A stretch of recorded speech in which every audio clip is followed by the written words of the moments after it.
ሻሎም ሻሎም ቅዱሳን ከእግዚአብሔር ከአባታችን ከጌታም ከኢየሱስ ክርስቶስ ጸጋና ሰላም ለሁላችን ይብዛ። እንግዲህ ዛሬ ደግሞ የእግዚአብሔርን ሐሳብ የእግዚአብሔርን ቃል እንደሚገባ ለመማማር መጥቻለሁ። መላእክቶች በሁለት ዙር እንደወደቁ ያውቃሉ፣ ያስተውላሉ። ምክንያቱም ብዙ ሰዎች መላእክቶች በሁለት ዙር እንደወደቁ አያስተውሉም እና ይህንን እውነት ቅዱስ ቃሉን ስናጠና የመጽሐፍ ቅዱስ ደራሲ በሆነው በመንፈስ ቅዱስ ምሪት ውስጥ ሆነን የእግዚአብሔርን ቃል እንደሚገባ በመናጠናበት ጊዜ መላእክቶች በሁለት ዙር እንደወደቁ ይነግረናል ቅዱስ ቃሉ። ይህንን እውነት እንደሚገባ ካለማስተዋል የተነሳ ደግሞ በቅዱሳን መካከል ግራ መጋባት፣ አንዳንድ ጥቅሶችን ሲመለከቱ ትንሽ የመወዛገብ ነገር ይታያል እና ይህንን ነገር ምናልባት ከማጥራት አንግል እናጠናለን ማለት ነው።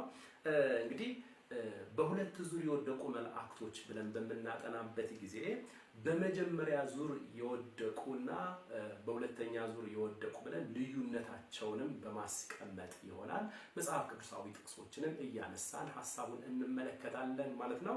በመጀመሪያ ዙር ወዳቂ መላእክቶች ዙሪያ ስንሄድ በመጀመሪያ ዙር የወደቁ መላእክቶች ወይም አጋንንቶች አንደኛ መሪያቸው ዲያብሎስ ወይም ደግሞ ሰይጣን ተብሎ ይጠራል። ሁለተኛ የወደቁትም ሰው ከመፈጠሩ በፊት እንደሆነ በተለይ ደግሞ ዘፍጥረት ምዕራፍ 1 ቁጥር 2 ላይ እንደሆነ ብዙ የመጽሐፍ ቅዱስ አስተማሪዎች ይስማሙበታል ማለት ነው። ሶስተኛ ልዩነታቸው የወደቁበት ምክንያት ነው። የወደቁበት ምክንያት የመጀመሪያ ዙር ወዳቂዎች ማለት ነው እንደ እግዚአብሔር ለመሆን ወይም በልዑል ለመመሰል ከመፈለግ የተነሳ ነው ከመሪያቸው ጋር የወደቁት ማለት ነው። ኢሳይያስ ምዕራፍ 14 ከቁጥር 12 ጀምሮ እንዲሁም ደግሞ ሕዝቅኤል ምዕራፍ 28 ከቁጥር 13 ጀምሮ እናገኘዋለን ማለት ነው። እንግዲህ ሁለተኛ ዙር ወዳቂዎችን በሚመለከት ደግሞ የሁለተኛ ዙር ወዳቂዎች መሪያቸው አብዶን ወይም አፖሊዮን ተብሎ ይጠራል። የወደቁትን ሰው ከተፈጠረ በኋላ እንደሆነ መጽሐፍ ቅዱስ ይነግረናል። በተለይ ዘፍጥረት ምዕራፍ 6 ቁጥር 2 ላይ የእግዚአብሔርም ልጆች ከሰዎች ሴቶች ልጆች ጋራ ዝሙትን ፈጸሙ በሚል ቋንቋ የተገለጡት እዚያ ቦታ ላይ መላእክቶች እንደሆኑ መጽሐፍ ቅዱስን በመናጠናበት ጊዜ እናገኘዋለን ማለት ነው።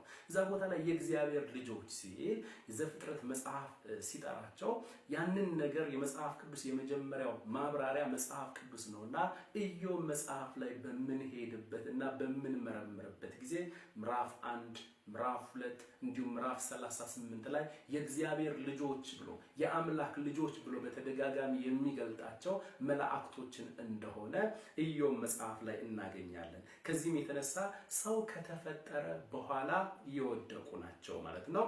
የወደቁበት ምክንያት ምንድነው ሲባል የክብር ቦታቸውን ሳይጠብቁ የሰውን ሴቶች ልጆች ጋራ ዝሙት ከመፈጸማቸው የተነሳ የራሳቸውን ክብር ያለቅነት ቦታቸውን የክብር ቦታቸውን ያልጠበቁና በራሳቸው ፈቃድ የወደቁ እንደሆኑ ዘፍጥረት ምዕራፍ 6 ቁጥር 2 ላይ፣ ይሁዳ ምዕራፍ 1 ቁጥር 6 ላይ፣ ሁለተኛ ጴጥሮስ ምዕራፍ 2 ቁጥር 4 ላይ ተጠቅሰው እናገኛለን። ቀጥሎ አሁን እነዚህኞቹ ሁለተኛ ዙር ወዳቂዎቹ አሁን በምድር ላይ የሉ። ምክንያቱም በጨለማው ጉድጓድ ውስጥ ታስረው እንዳሉ እስከ ፍርድ ቀን ድረስ እየተጠበቁ እንዳሉ በሁለተኛ ጴጥሮስ ምዕራፍ 2 ቁጥር 4 እና እንዲሁም በይሁዳ መልእክት ምዕራፍ 1 ቁጥር 6 ላይ እናገኛለን ማለት ነው። ከዚህ የተነሳ የመጀመሪያ ዙር ወዳቂዎች አሉ፣ ሁለተኛ ዙር ወዳቂዎች አሉ ማለት ነው። ብዙ ጊዜ ቅዱሳን የመጀመሪያ ዙር ወዳቂዎችን መሪያቸው ዲያብሎስ ወይም ሰይጣን የተባለውን አጋንንቶችን ርኩሳን መናፍስቶችን ሲጸለይ ከሰው የሚወጡትን በጌታ በኢየሱስ ክርስቶስ ሲገሰጹ ከሰው የወጡትን እነዚህን ርኩሳን መናፍስቶች ነው ብዙ ጊዜ ቅዱሳን የሚያውቋቸው ማለት ነው። እነዚህኞቹ ሁለተኛ ዙር ወዳቂዎቹ ግን በምድር ላይ አሁን የሉም፣ በሰው ውስጥ አይገቡም። ጌታ ኢየሱስ ክርስቶስ ወይም እግዚአብሔር እስከ ታላቁ የፍርድ ቀን ድረስ በጥልቁ እንዲታሰሩ በጨለማ ጉድጓድ ውስጥ እንዲታሰሩ አድርጓቸዋል ነው የሚለው መጽሐፍ ቅዱስ ማለት ነው። ይህንን ይመስላል። ከእግዚአብሔር ከአባታችን ከጌታም ከኢየሱስ ክርስቶስ ብዙ ጸጋ ብዙ ምሕረት ለሁላችን ይሁን። አሜን አሜን።